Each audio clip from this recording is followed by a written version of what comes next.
CBI का action, CBI ने गिरफ्तारी की, टीएमसी की पत्थरबाजी। टीएमसी फिलहाल कहीं ना कम ये कह सकते हैं कि गुंडागर्दी पर टीएमसी के कुछ लोग उतर आए हैं, सीबीआई दफ्तर पर मौजूद हैं, सुरक्षा बलों पर पत्थर चलाए जा रहे हैं।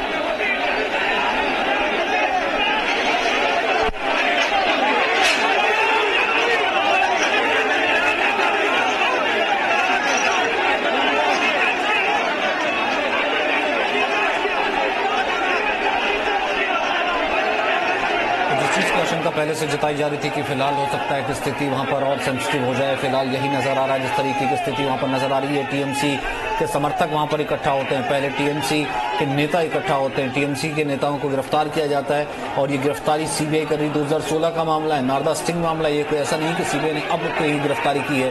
इसी को लेकर के अपने चुनावी कैंपेन में भी ममता बनर्जी सीबीआई पर निशाना साधती रही थी कि हम सीबीआई को नहीं मानते हैं। तो एक बार फिर से और गिरफ्तारी की इजाजत राज्यपाल देते हैं, लेकिन टीएमसी का कहना है कि स्पीकर से इजाजत दी जानी चाहिए थी, स्पीकर से इजाजत नहीं दी गई है। टीएमसी के समर्थक इकट्ठा होते हैं और एक बार फिर से गुंडागर्दी वहां पर शुरू हो जाती है।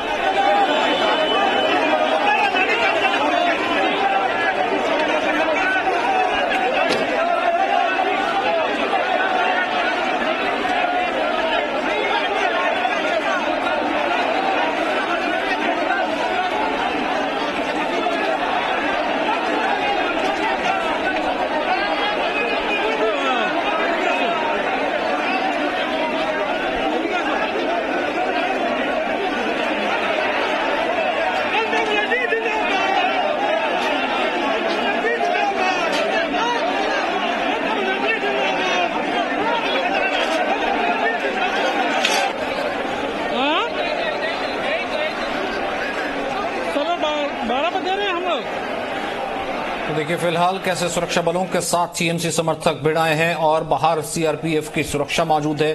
सीआरपीएफ ने इस पूरे इलाके को अपने घेरे, अपने कब्जे में ले लिया है। सुरक्षा बलों पर सीबीआई दफ्तर के बाहर पत्थरबाजी की जा रही है। कोलकाता में टीएमसी समर्थकों की पत्थरबाजी चल रही है, सुरक्षा बलों पर सीबीआई दफ्तर के बाहर पत्थरबाजी की जा रही है। टीएमसी समर्थकों ने पथराव किया है।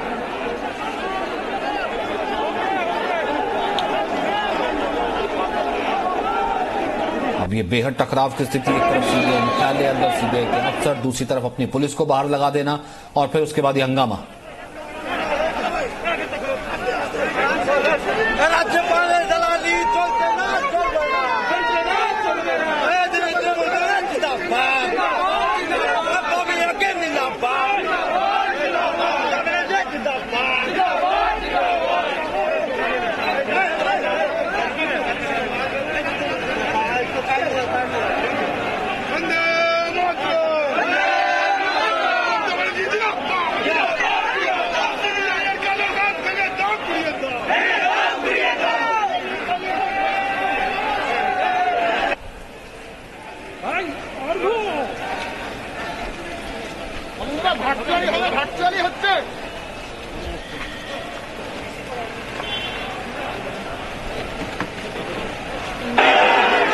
तो देखिए दरवाजे के बाहर खड़े हो गए हैं, उससे तोड़ने की कोशिश की जा रही है और बहुत तेज हंगामा वहां पर किया जा रहा है। फिलहाल सबसे बड़ी स्थिति यही कि क्या ये स्थिति इतनी ज्यादा खराब आ गई है कि यहाँ पर कन्फ्रंट करने की पूरी कोशिश की जा रही है। एक तरफ टीएमसी के समर्थक है, दूसरी तरफ जांच एजेंसी है सीबीआई, जो कि सेंट्रल जांच एजेंसी है। सेंट्रल जांच एजेंसी बाकायदा अपने अधिकार क्षेत्र में पहुंचती है वहां पर, लेकिन वहां पर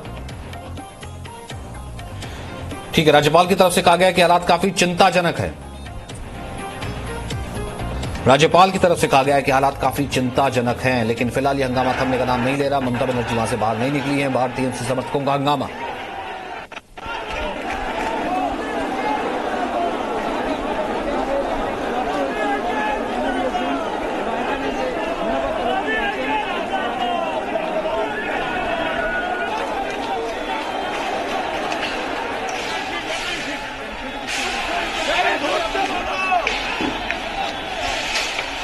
तो बंगाल की हालत चिंताजनक है, ये कहना है जगदीप धनखड़ का। तो सीबीआई को इजाजत जो दी गई थी वो भी बंगाल के राज्यपाल की तरफ से दी गई थी, लेकिन फिलहाल जिस तरीके की स्थिति नजर आ रही है, आज गिरफ्तारी होती है, गिरफ्तारी के बाद टीएमसी कहती है कि टाइमिंग पर सवाल है, फिर टीएमसी बीजेपी पर आरोप लगाती है कि ये चुनाव का बदला निकालने की कोशिश है। फिर उसके बाद सीबीआई के अधिकारी कहते हैं कि बाकायदा इनके खिलाफ सबूत है और ये केसेस पिछले काफी लंबे समय से चल रहे हैं और आज उन बाकायदा चार्जशीट कोर्ट में पेश करना है, चार्जशीट भी दाखिल करनी है, लेकिन उन्हें बाहर नहीं निकलने दिया जाता है, बाहर अपनी पुलिस फोर्स लगा दी जाती है। तो फिलहाल ये स्थिति इस तरीके से बिहेव की जा रही है जैसे कि ये बंगाल नहीं, जैसे कोई दूसरा मुल्क हो, बंगाल नहीं जैसे कोई दूसरा देश हो जिसमें कोई और एजेंसी, कोई और सेंटर या कोई और फिलहाल कानून किसी का नहीं चलेगा। इस तरीके की फिलहाल चीजें जो है फिलहाल नजर आ रही है। स्थिति को बिगड़ने दिया जा रहा है, ये कहना है जगदीप धनखड़ का कि अधिकारियों का ठोस कार्रवाई ना करना दुखद है। यहाँ पर राज्यपाल ये कह रहे हैं कि वहाँ पर जो पुलिस के अधिकारी मौजूद हैं उन्हें भी, क्योंकि पुलिस के अधिकारी जरूर मौजूद है, ये हमने कंसंट्रेशन पहले भी देखा था। अब पुलिस के अधिकारी जरूर मौजूद हैं लेकिन पुलिस के अधिकारियों के भी हाथ कहीं ना कहीं बंधे होते हैं कि जब तक उनके पास एक्शन नहीं आएगा, कहने के लिए जब तक उनके पास गृह मंत्री की तरफ से या ममता बनर्जी या मुख्यमंत्री की तरफ से नहीं आएगा कि आप स्थिति को कंट्रोल कीजिए, भीड़ को डिस्पर्स कर दीजिए, तब तक वो वहाँ पर खड़े हुए हैं, तब तक मुख्यमंत्री की सुरक्षा में है। मुख्यमंत्री वहाँ से बाहर नहीं निकल रही है, अंदर सीबीआई ने गिरफ्तारी की हुई है, बाहर टीएमसी का जमावड़ा लगातार बनता चला जा रहा है और फिलहाल पत्थरबाजी की गई है सीबीआई दफ्तर पर।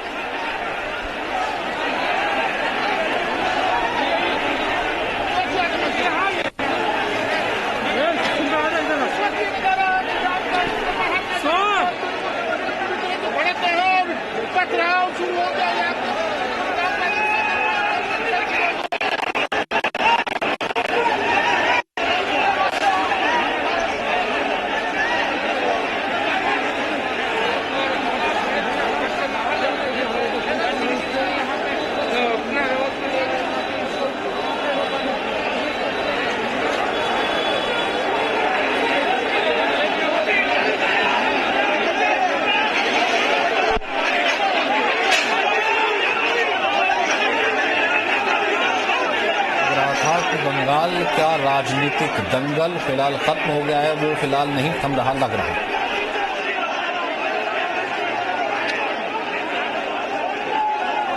तो इस तरीके से नजर आ रहा था कि फिलहाल बंगाल में चुनावों के बाद जो राजनीतिक वेला है, राजनीतिक खेला है, वो खत्म हो गया। खेला खो गया, खेला शेष रह गए। तो फिलहाल ये नजर आ रहा है कि खेला विशेष है, क्योंकि फिलहाल जिस तरीके की ये नजर आ रही है अब भी कन्फ्रंटेशन जारी है। यहाँ पर पहले हिंसा हुई थी, हिंसा के बाद राज्यपाल ने काफी चिंता जताई, नसीहत दी गई। उसके बाद ममता बनर्जी ने भी कहा था कि हम हिंसा में नहीं होते। तो लगा ये था कि फिलहाल राज्य में लॉ एंड ऑर्डर पूरा मेंटेन हो जाएगा, लेकिन फिलहाल लॉ एंड ऑर्डर मेंटेन होता नहीं दिख रहा है। पुलिस कोई एक्शन नहीं ले रही है। सीबीआई अपना काम करी थी, सीबीआई को अपना काम करने से पहले रोका जाता है, ममता बनर्जी पहुंच जाती है, फिर अपनी वहां पुलिस लगा दी जाती है, सीबीआई हेडक्वार्टर को एक तरीके से बाहर से कवर कर दिया जाता है, फिर सीआरपीएफ वहां पहुंचती है, सीआरपीएफ सुरक्षा बढ़ाती है, टीएमसी देखिए पूरे सुनियोजित तरीके से हो रहा है कि ममता बनर्जी का पहुंचना, फिर एक मैसेज आना कि वहां पर मुख्यमंत्री पहुंची है तो बाकी समर्थकों को भी पहुंचना चाहिए। टीएमसी के कार्यकर्ता पहुंच जाते हैं सीबीआई मुख्यालय के बाहर और पत्थरबाजी होने लग जाती है, और उसके बाद सीबीआई मुख्यालय के बाहर भी पत्थरबाजी होती है। जो सुरक्षा बल मौजूद है उन पर भी पत्थरबाजी होती है टीएमसी की। हालांकि इसके ऊपर कार्रवाई जो है वो पुलिस को करनी चाहिए थी, लेकिन कार्रवाई पुलिस इसके ऊपर नहीं करती।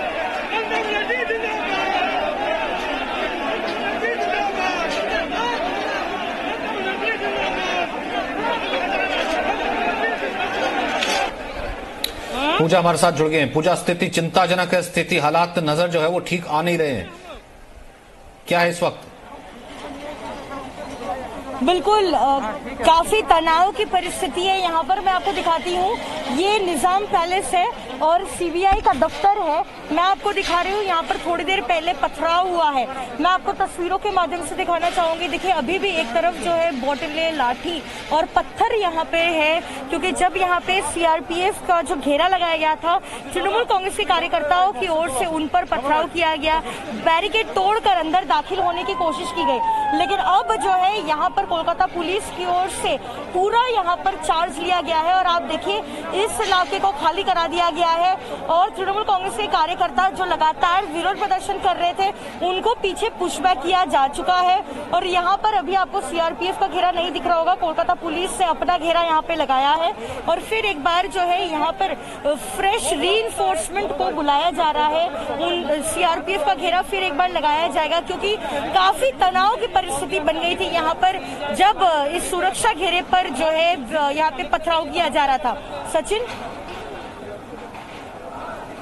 बिल्कुल। और इस वक्त क्या स्थिति है, क्योंकि यहाँ पर एक्शन तो फिर पुलिस को लेना चाहिए ना। अगर लॉ एंड ऑर्डर बिगड़ता है, अब सीआरपीएफ तो आएगा नहीं कि वहां पर लोगों को, अब क्या ये सुनियोजित तरीके से किया गया कि मुख्यमंत्री पहले आती है, फिर टीएमसी के कार्यकर्ताओं को इकट्ठा किया जाता है, फिर उसके बाद अब ऐसा दलबल दिखाने की और पत्थरबाजी की कोशिश की जा रही है? पुलिस किधर है?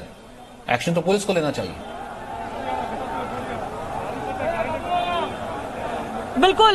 यहाँ पर जो है अगर हम देखें तो गेट के अंदर या फिर सीबीआई दफ्तर की जो सिक्योरिटी का दायित्व होता है वो सेंट्रल पैरामिलिट्री फोर्सेस का होता है। सीआरपीएफ की तरफ से घेरा लगाया गया था, लेकिन बाहर जरूर कोलकाता पुलिस के जो अफसर है वो तैनात थे, लेकिन कहीं ना कहीं वो नाकाम रहे थे जब यहाँ पे जो सिचुएशन बिगड़ रही थी। अभी हम आपको दिखाते हैं काफी हद तक जो है यहाँ पे सिचुएशन को कंट्रोल में लाया गया है। जो कार्यकर्ता अंदर घुस चुके तो उनको फिर एक बार बाहर कर दिया गया है। विरोध प्रदर्शन, नारेबाजी भले ही बाहर चल रही हो, लेकिन गेट को फिर एक बार बंद कर दिया गया है।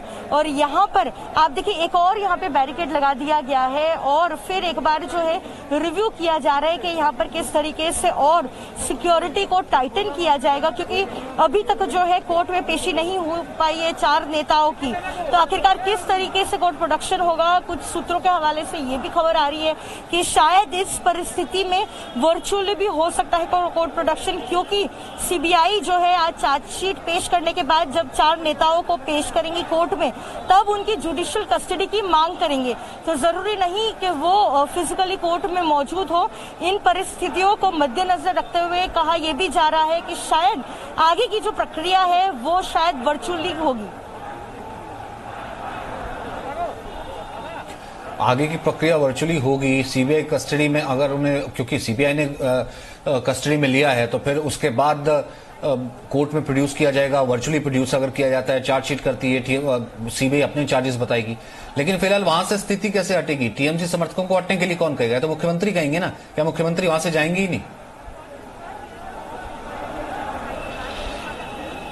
बिल्कुल। लगभग जो है 1.5 घंटे का समय हो चुका है जब लगातार मुख्यमंत्री यहाँ पर डेरा जमाए बैठी हुई हैं, और साथ ही उनके आने की वजह से जो है सीनियर कई ऐसे अधिकारी कोलकाता पुलिस के वो पहुंचे हैं, director security, additional director security, और साथ ही कई ऐसे नेता मंत्री तृणमूल कांग्रेस के भी यहाँ पर पहुंचे हैं। तो कुल मिलाकर जब तक मुख्यमंत्री यहाँ रहती है, बाहर की जो तस्वीर है वो ज्यादा बदलने वाली नहीं है, क्योंकि बेहद जो है पेचीदा हो चुका है ये पूरा मामला। जब तक मुख्यमंत्री यहाँ रहेगी, उनके पार्टी के समर्थक जो है वो लगातार यहाँ पे रहेंगे। तो अब देखना ये होगा कि आखिरकार मुख्यमंत्री कब निकलती है, क्योंकि 1.5 घंटे से ज्यादा का समय जो है वो बीत चुका है। किसी के पास कोई क्लैरिटी नहीं है कि आखिरकार अंदर क्या हो रहा है, मुख्यमंत्री कब निकलेंगी, कहाँ जाएंगी, और इतने वक्त तक आखिरकार क्या हो रहा है अंदर। लेकिन पूजा, इस बीच राज्यपाल ने ये कहा है कि हालात चिंताजनक है, हर पल खराब हो रहे हैं। सुरक्षा अधिकारी जो हैं वो वहां पर अपना काम नहीं कर रहे हैं, जो जितने बड़े पुलिस अधिकारी वो अपना काम नहीं कर रहे हैं। अब ये तो सुबह से ही नजर आ गया था कि ये कन्फिल्ट्रेशन है, क्योंकि सीबीआई से गिरफ्तारी की इजाजत जो है वो स्पीकर की, उनका कि स्पीकर से नहीं ली, राज्यपाल से ली है। अब राज्यपाल कह रहे हैं कि लगातार हालात चिंताजनक है, वहां पर सेंट्रल फोर्स पहले ही, सीआरपीएफ पहले ही मौजूद है। तो अब ऐसे में स्थिति किस तरफ जाती दिख रही है पूजा? देखिए सचिन, मैं आपको बता दूं, इस निजाम पैलेस में जहां पर सीबीआई का दफ्तर है वहां पर हिंसा का भी एक इतिहास रहा है। आपको याद होगा जब राजीव कुमार के खिलाफ जो है कार्रवाई शुरू की थी सीबीआई ने, तो तब यहाँ पर जो है कोलकाता पुलिस से आकर पूरे निजाम पैलेस को चारों ओर से घेर लिया था। उसके बाद ही जो है एक रिक्विजिशन दिया गया था सेंट्रल फोर्सेस को, और सेंट्रल पैरामिलिट्री फोर्स की, सीआरपीएफ की यहाँ पे तैनाती हुई थी। उससे पहले तक जो है कभी भी निजाम पैलेस या फिर जॉइंट डायरेक्टर के घर पर सीआरपीएफ की तैनाती नहीं हुआ करती थी। लेकिन उस वाक्य के बाद जब एक तरीके से कन्फ्रंटेशन हुआ था सेंट्रल एजेंसी और कोलकाता पुलिस के बीच में, उसके बाद तैनाती हुई थी। और अभी भी मैं आपको बता दूं कि निजाम पैलेस की घेराबंदी की जिम्मेदारी सीआरपीएफ की है। लेकिन अगर हम बाहर की बात करें तो वो बिल्कुल स्टेट पुलिस के साथ होती है रिस्पॉन्सिबिलिटी, क्योंकि ये जुरिस्डिक्शन कोलकाता पुलिस का है। तो अंदर बाहर जो बिगड़ते हालात की जो रिस्पॉन्सिबिलिटी है या जो जिम्मेदारी है वो कोलकाता पुलिस को लेनी होगी। तो जब सुबह से यहाँ पे लगातार नारेबाजी हो रही थी, जब लगातार यहाँ पे जो है विरोध प्रदर्शन हो रहा था, तब उनके जो है यहाँ पर ऑफिसर्स बड़ी संख्या में मौजूद थे, यहाँ पर जो है उनकी फोर्स मौजूद थे। लेकिन सवाल ये है कि इतनी फोर्स मौजूद होने के बावजूद भी क्यों सिचुएशन डेटोरेट हुआ। मैंने आपको तस्वीरों के माध्यम से दिखाया किस तरीके से पथराव हुआ, बोतलें, लाठियां यहाँ पर फेंकी गई और फिर एक बार यहाँ पर जो है बेहद टेंस हो गया माहौल। तो सवाल जरूर उठ रहे हैं कि आखिरकार जो लोग बाहर मौजूद थे, कोलकाता पुलिस के अफसर, क्यों सिचुएशन को कंट्रोल में लाने में नाकाम रहे। तो फिलहाल अब आगे स्थिति ईज आउट कैसे होगी, क्योंकि टीएमसी तो अड़ी हुई नजर आ रही है, कार्यकर्ता वहां भी अभी डटे हुए हैं, सीआरपीएफ वहां है तो अंदर पुलिस का एक दायरा। और ममता का जिस तरीके का रवैया, मुझे नहीं लगता कि बहुत आसानी से वो यहाँ पर मानने वाली, क्योंकि फिलहाल तो पॉलिटिकल माइलेज उन्हीं का जा रहा है, मुख्यमंत्री भी हैं और इसी चीज को वो पहले भी भुनाती रही है। तो यहां से स्थिति कहां जाएगी फिर? बिल्कुल बेहद पेचीदा हो चुकी है ये परिस्थिति और मैं आपको बता दूं कुछ भी कहा नहीं जा सकता है, क्योंकि अभी तक यही क्लैरिटी रही है कि मुख्यमंत्री कब तक निकलेंगी, कितनी देर अंदर बैठेंगी, कहां जाएंगी। तो जब तक मुख्यमंत्री अंदर रहेंगी तब तक मुझे नहीं लगता कि इस तरीके से तृणमूल कांग्रेस के कार्यकर्ता जो विरोध प्रदर्शन कर रहे हैं वो चले जाएंगे, क्योंकि उनकी पार्टी की सुप्रीमो ही जब इस गिरफ्तारी के खिलाफ यहाँ पर पहुंची है तो पार्टी के काडर्स जो है वो शांत नहीं बैठेंगे। यहाँ पर जब तक पार्टी सुप्रीमो ममता बनर्जी कोई मैसेज नहीं दे देती अपने काडर्स को कि आपको शांति बनाए रखनी है, कोई विरोध प्रदर्शन नहीं करना है या फिर लॉ को अपने हाथ में न ले, हिंसा न करे, तब तक जो है इसी तरीके की परिस्थिति शायद रहे।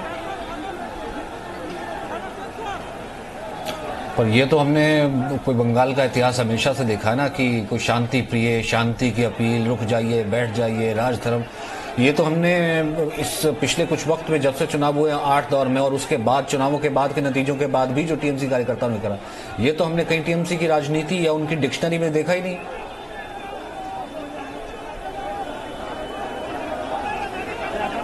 बिल्कुल जैसा कि आप बता रहे थे, बंगाल के इतिहास में जरूर है हिंसा का ये दौर जो बिल्कुल भी थमने का नाम नहीं ले रहा, लेकिन सवाल ये है कि आखिरकार ये दौर कब तक चलेगा और क्यों इस तरीके का इतिहास कोई बदलने की कोशिश नहीं करता है।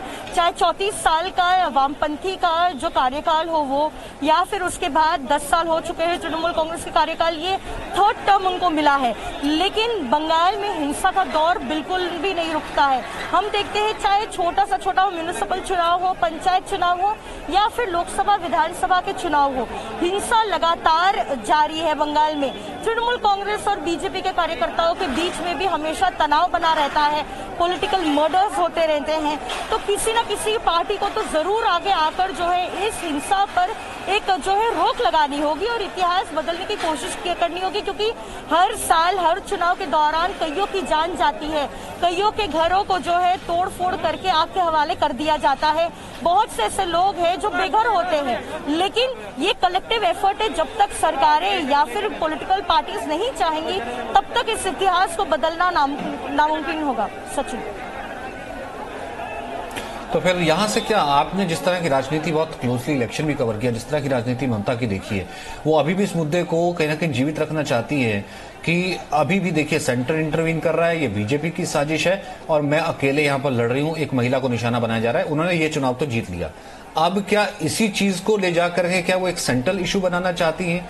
क्या आप इस राजनीति को, यानी कि उनके इस मूव को देख रही हैं कि सेंटर जबरदस्ती करे, मूव इन करे, हिंसा हो, कोई सेंट्रल फोर्स भेजे, क्या वो देख रही हैं?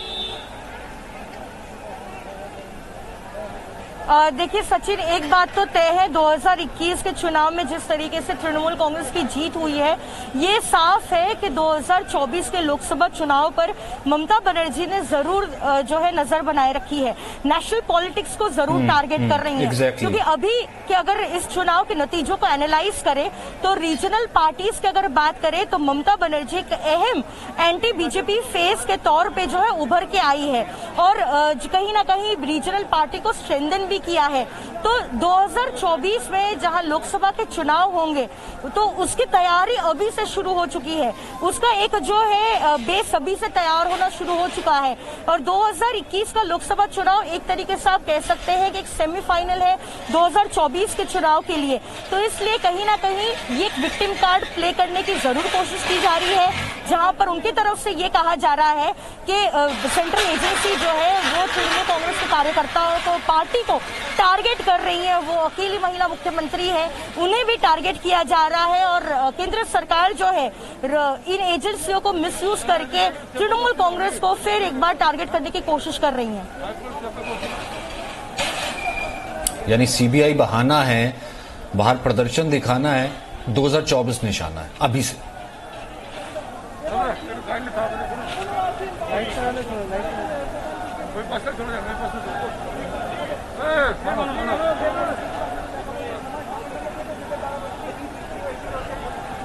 तो देखिए फिलहाल जो है ये तस्वीरें साफ बता रही हैं, क्योंकि कोई बड़ी बात नहीं है। फिलहाल देखिए पॉलिटिकल पार्टी जो है बाकी भी, हालांकि कल परसों जब कमलनाथ से पूछा गया कांग्रेस नेता से कि क्या ममता बनर्जी चेहरा हो सकती है, वो इतनी बड़ी जीत करके आई है, तब उन्होंने इस चीज को गोल कर गए।